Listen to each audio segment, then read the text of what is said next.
అందరికీ నమస్కారం. Welcome to my channel. నేను మీ వినోద్. దున్నపోతు మీద వాన పడితే ఏం చేస్తుంది? అది దులుపుకొని మళ్ళీ వెళ్ళిపోయి మళ్ళీ అదే విధంగా చేస్తుంది.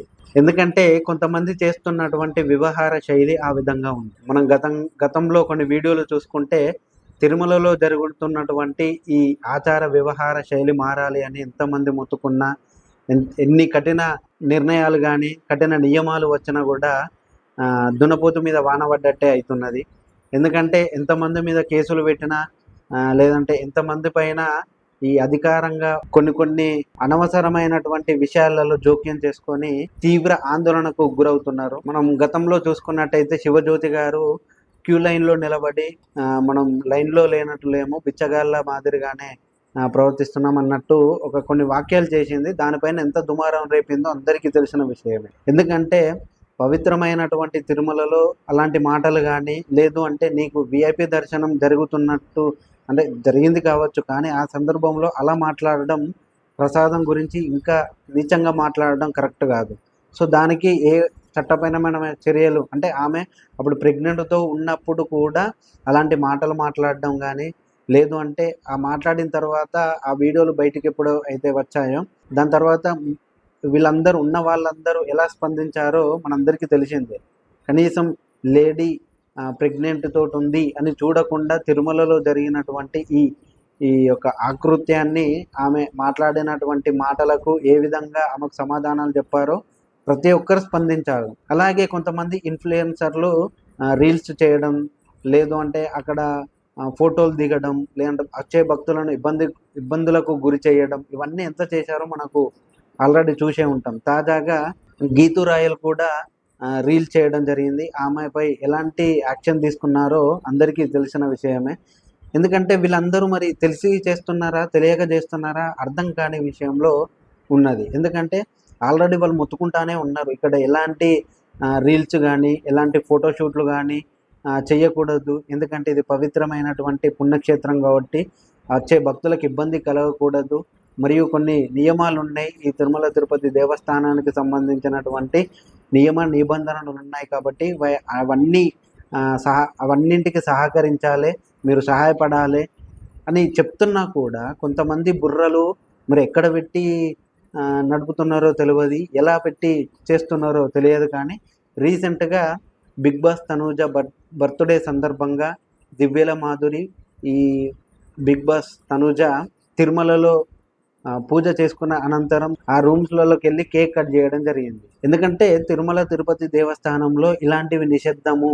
వీళ్ళు ఎంత ముత్తుకున్నా కూడా మరి అక్కడ ఉండే అటువంటి వీళ్ళకు తెలియదా? లేదు అంటే దివ్వల మాధురి ఆల్రెడీ చాలాసార్లు వెళ్ళొచ్చింది, ఆమె అక్కడే ఉంటుంది కాబట్టి ఆమెకు తెలిసే అవకాశం ఉంటుంది. ఎందుకంటే ఆల్రెడీ చాలానే చూసి ఉంటుంది అక్కడ ఇలాంటివి చేస్తే ఏ విధంగా స్పందిస్తారు, ఏ విధంగా జరుగుతుంది అనేది ఆమెకు ఆల్రెడీ ఫ్యూచర్ తెలిసే ఉంటుంది. కాబట్టి ఆమెకు తెలిసినప్పటికీ కూడా ఇలాంటి పనులు చేసింది అంటే ఇది నిజంగానే మరి టీటీడీ కఠినంగా ప్రవర్తించడం లేదా, లేదు అంటే చూసి చూడనట్టు నిజంగానే వదిలేస్తుందా అనేది ఇప్పటి వరకు అర్థం కాని విషయం. ఎందుకంటే ఎన్ని జరుగుతున్నా కూడా కనీసం ఒక్కరిని కూడా మరి కేసు వేయడం కానీ, లేదు అంటే వాళ్ళకి తగిన యాక్షన్ తీసుకోవడం కానీ ఇప్పటి వరకు చేయలేదు టీటీడీ. ఏమన్నంటే ప్రెస్ మీట్లు పెట్టి తగిన యాక్షన్ తీసుకుంటాం, ఇలా చేయొద్దు అలా చేయొద్దు అని చెప్పడమే తప్ప మరి యాక్షన్ తీసుకున్నట్టు ఖచ్చితంగా కారణాలు లేవు. ఇప్పుడు జ్యోతి గారికి ఆల్రెడీ తిరుమలకి వచ్చే అవకాశం లేదు అని ఏదో గ్రీన్ కార్డ్ ఇచ్చారు. ఆమె మళ్ళీ ఆమెకు పాప పుట్టిన తర్వాత మళ్ళీ తిరుమలకే వచ్చింది. ఆమె పైన ఏం యాక్షన్ తీసుకున్నారు అంటే వీళ్ళ ప్రతాపం ఏంటి అంటే ప్రజలపైనే వీళ్ళ యాక్షన్ కానీ రియాక్షన్ కానీ ఉంటుందని ఇప్పుడు మనకు ఖచ్చితంగా అర్థమవుతుంది. ఎందుకంటే మామూలుగా అక్కడికి వచ్చే భక్తులు కొన్ని ఫోటోలు దిగడం కానీ, లేదు అంటే తెలిసి తెలియక రీల్స్ చేయడం కానీ చేస్తూ ఉంటారు. వాళ్ళపైన కేసులు పెట్టి వాళ్ళపైన తగిన యాక్షన్లు తీసుకునే ఈ టీటీడీ ఇప్పుడు వీళ్ళపైన ఎందుకు యాక్షన్ తీసుకుంటలేదని చాలామంది అక్కడ ఉండే అటువంటి భక్తులు కానీ, లేదు అంటే అక్కడ ఉండే అటువంటి ప్రజలు కానీ మాట్లాడుకుంటున్నటువంటి విషయం ఇది. ఎందుకంటే వీళ్ళు సెలబ్రిటీలని యాక్షన్ తీసుకుంటలేదా, లేదు అంటే మరి యాక్షన్ తీసుకుంటే టీటీడీ ఏమన్నా మిస్టేక్లో పోతుందని యాక్షన్ తీసుకుంటలేదా అనేది ఎవరికి తెలియనటువంటి విషయం. తాజాగా ఇప్పుడు దివ్యల మాధురి తనుజ బర్త్డే సందర్భంగా కేక్ కట్ చేయడం జరిగింది. అది ఎందుకు కట్ చేసారు వీళ్ళకి తెలియదా? అక్కడ కేకులు నిషిద్ధమని. ఒకసారి దాని గురించి ఒకసారి చూసే ప్రయత్నం చేద్దాం. అయితే ఇక్కడ ఈ తనుజ గారి బర్త్డే సందర్భంగా ఈమె తిరుమలకు వెళ్ళడం జరిగింది. అక్కడ దివ్యల మాదిరి వీళ్ళందరూ కలిసి దైవ దర్శనానికి వెళ్ళి దర్శనం చేసుకున్న తర్వాత దివ్యల మాదిరికి అక్కడ ఉండే అటువంటి గెస్ట్ హౌస్కి వెళ్ళారు. అక్కడ వెళ్ళిన తర్వాత కేకు కట్ చేపియడం జరిగింది. ముఖ్యంగా ఇక్కడ మనం అంటే దేని గురించి మాట్లాడాలి అంటే ఫస్ట్ ఆఫ్ ఆల్ కేకు అక్కడికి అలవలేదు. ఏది తిరుమల దేవస్థానం దగ్గరికి కేక్ అలవలేదు. అయినా కూడా ఈమె తీసుకెళ్ళింది, కేక్ కట్ చేపించింది. ఎందుకంటే ఈ దివ్యల మాదిరి ఆల్రెడీ అంతకు ముందే అక్కడ తిరుమల దేవస్థానం దగ్గర రీల్స్ చేసింది.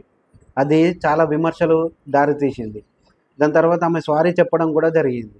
సో ఆల్రెడీ ఎక్స్పీరియన్స్ ఉన్న ఆమెనే ఇలా చేయడం వెనుక అసలు ఆంతర్యం ఏంటి అంటే, ఆల్రెడీ ఏం చేసినా కూడా నడుస్తుందిలే, మళ్ళీ క్షమాపణ చెప్పొచ్చు, దాని తర్వాత ఏమవుతుందిలే, ఎవడేం చేస్తారులే అన్నట్టు ఆమె ప్రవర్తించిన తీరు అసలు హాట్ టాపిక్గా మారింది. ఎందుకంటే టీటీడీ మరి తీసుకునేటువంటి నిర్ణయం అలా ఉందన్నమాట. సరిగ్గా పట్టించుకోవట్లేదు తిరుమల దేవస్థానాన్ని. ఆల్రెడీ కొన్ని అలిగేషన్స్ అయితే చైర్మన్ పైన రావడం జరిగింది. మనకు ఆల్రెడీ వీడియోలు కూడా కొన్ని సోషల్ మీడియాలో తెగ వైరల్ అయిపోయాయి. మరి అలాంటి ఉద్దేశం ఉన్న వ్యక్తి చేతిలో ఇలాంటివి పెట్టడం ద్వారా ఇలానే జరుగుతుంది అనే తెలపడానికి ఇది ఒక మంచి ఉదాహరణ అని చెప్పుకోవచ్చు. ఎందుకంటే ఎన్ని జరిగినా కూడా కనీసం ఇప్పటి వరకు యాక్షన్ కానీ రియాక్షన్ కానీ లేకపోవడం మరి ప్రజలను కొంచెం ఇబ్బందులకు గురి చేసినట్టే అనిపిస్తుందని అక్కడికి వచ్చేటువంటి భక్తులు ఆవేదన వ్యక్తం చేస్తున్నారు. ఎందుకంటే చాలా సందర్భాలలో వాళ్ళకు ఎన్నో సందర్భాలలో ఇబ్బందులకు గురవుతున్నా కూడా సరిపెట్టుకొని సరిదిద్దుకొని వెళ్ళి దైవ దర్శనానికి వెళ్ళి దర్శనం చేసుకొని వస్తున్నారే తప్ప ఎప్పుడు కూడా మాకు ఇలాంటి సదుపాయం కావాలి, ఇక్కడ ఈ సౌలభ్యం లేదు అని భక్తులు ఎప్పుడు చెప్పలేదు, కోరలేదు కూడా. అది మీరు ముందే గ్రహించి మీరు ఏర్పాటు చేసే పద్ధతిలో ఉండాలి. కానీ ఇలాంటి వాళ్ళని క్షమించి తర్వాత ఇష్టం వచ్చినట్టు పేద భక్తుల పైన ప్రతాపం చూపిస్తారంటే అది మరి చాలా దూరం వెళ్ళే ప్రయత్నం ఉందని అక్కడికి వచ్చే భక్తులు ఆవేదన అయితే వ్యక్తం చేస్తున్నారు. సో ఏది ఏమైనా కూడా అక్కడ బర్త్డేలు జరుపుకోవడం కానీ, రీల్స్ చేయడం కానీ, ఫోటోషూట్ అంటే పెళ్లికి సంబంధించినటువంటి ఫోటోషూట్ చేయడం కానీ ఇవన్నీ నిషేధంలో ఉన్నాయి. ఆల్రెడీ అక్కడికి వెళ్ళిన తర్వాత మనకు అర్థమవుతుంది ఏది ఎక్కడ చేయాలి, ఏ విధంగా చేయాలనేది మనం తెలుసుకోవాలి. ఆ తర్వాతనే మన పని మనం చేసుకోవాలి. మనం